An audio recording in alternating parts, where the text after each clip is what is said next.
Hi guys, welcome back to the channel. Thanks for joining me today for another video. So today we're going to be looking at a relatively new release from Retevis in the form of the RT72. So what I'm going to do in this video is quickly just run through the features and settings, programming, and we're going to have a look around the radio quickly, and then we are going to take it up to Werneth Low to do a real live on-air test. So this is a dual mode, dual band VHF and UHF radio from Retevis. It's DMR and analog.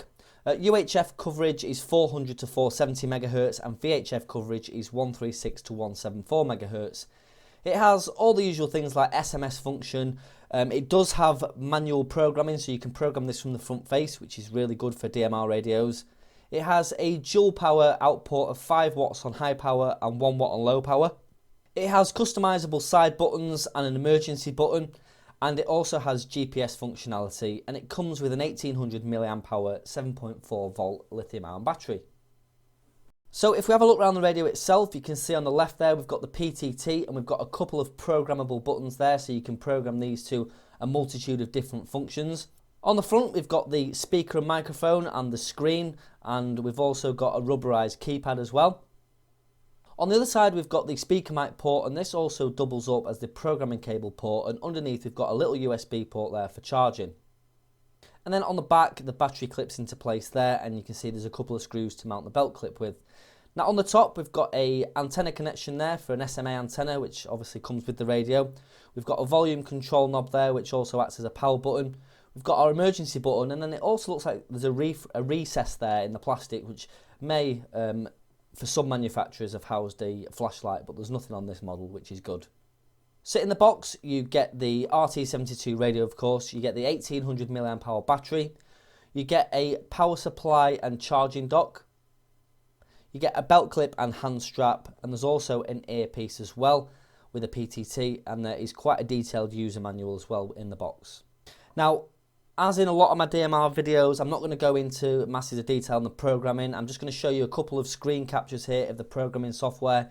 It's very, very straightforward and simple in terms of its similarity with other DMR programming softwares out there.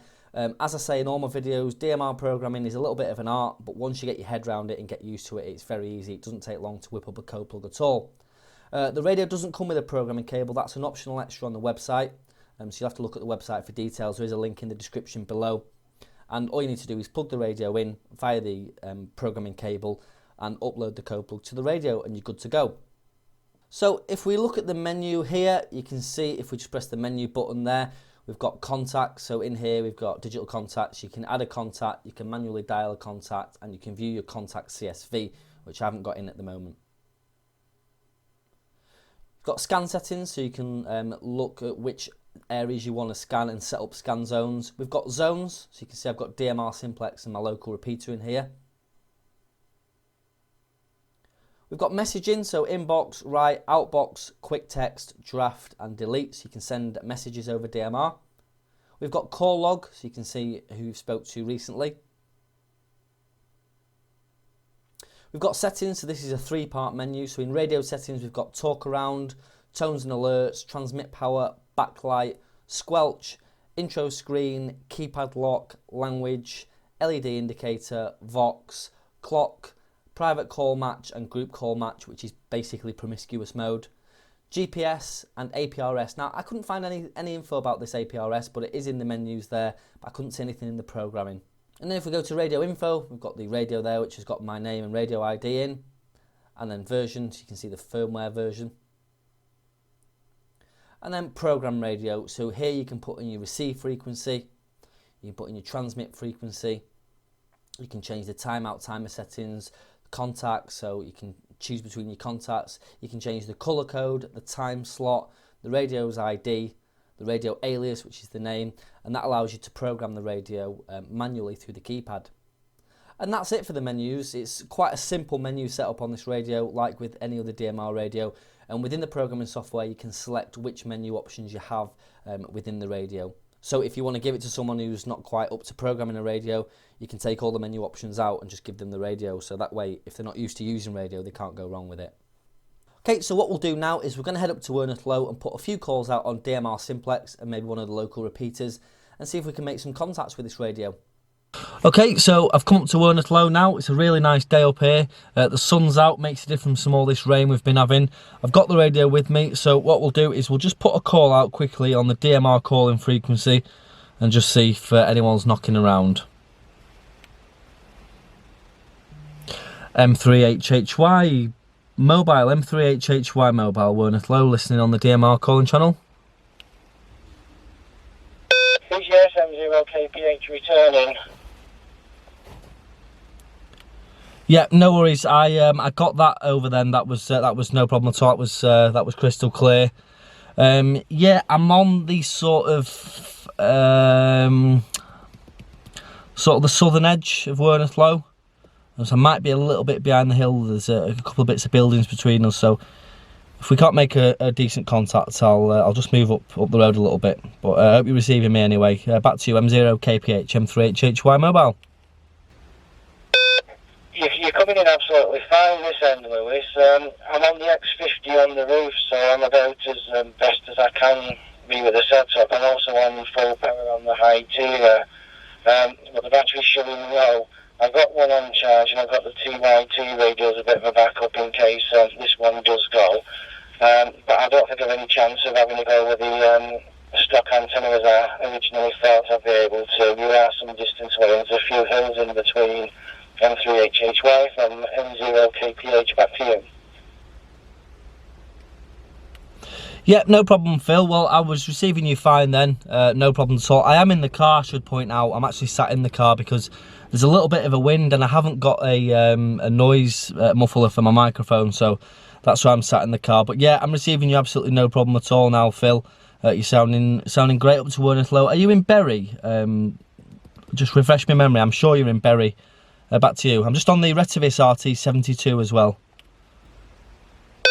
Yeah, that's correct. I'm in Bury. I'm just on the edge of Burrs Country Park, so I've got quite a bit of trees surrounding me, and I'm also in a bit of a dip as well. There's certain directions I get out absolutely perfectly, and others I struggle just to get a few miles. Certain parts of Rochdale cause me a bit of trouble due to the hills over at Burtle, but generally southbound-ish Manchester area, no problem with.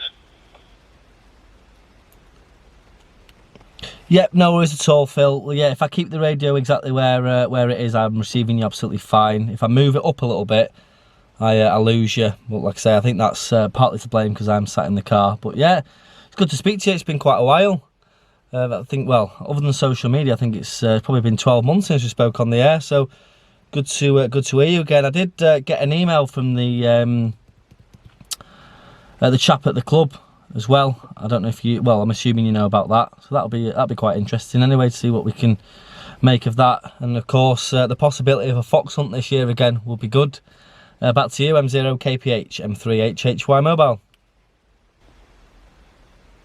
Yeah. Oh, folks going there. You're right, Lewis, it's been some considerable time. We'll have to catch up sometime for a brew and a general natter. All manner of interesting things happening here just on a day-to-day basis. Yeah, there's definitely going to be another fox hunt. We just need to get around to organising it. We're also combining our efforts with Hack Oldham for some of our rallies.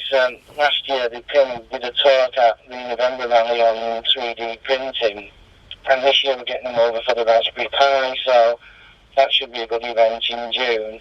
I think our next big collective is end of April over at NASA at the Nova Coulter at Blackpool for the North West Radio Rally. That should be quite good. It's usually sort of like very busy, but the Fox Hunt's definitely on. We've got a batch of new members that are quite keen on getting involved. One thing that we should perhaps try and do is catch up on some of the events. The pubs and clubs on the air is always a fun one. But we're also planning on things like churches and chapels on the air, railways on the air, which we're talking to the East Lancs Railway for, plus a general few others, so there's plenty of opportunity there if you wanted to do some radio-related articles, and it's one of those days where you're not out all day either, so it doesn't get a bit tedious towards the end. We just have a couple of hours, have a bit of a laugh and a giggle, get some decent contacts, and then call it quits. So plenty to look forward to over the summer. M3HHY from M0KPH. Back to you, good self. Okay, so as you can see there, the radio works quite well, no issues at all. It's a really nice day up there on Wernaflow, so handy for getting out there with the radio and doing some real live testing. Makes a change from all the rain we've had lately. The radio isn't waterproof or anything like that, but it does seem quite rugged. It seems quite weighty in the hand, and just as good a quality as any of the other Retevis radios, and in fact any of the other DMR radios that I've tested. They all seem to meet a sort of set quality standard in terms of the rugged ability and things like that. So yeah, I think it would survive a bit of bashing about. So not a bad radio at all.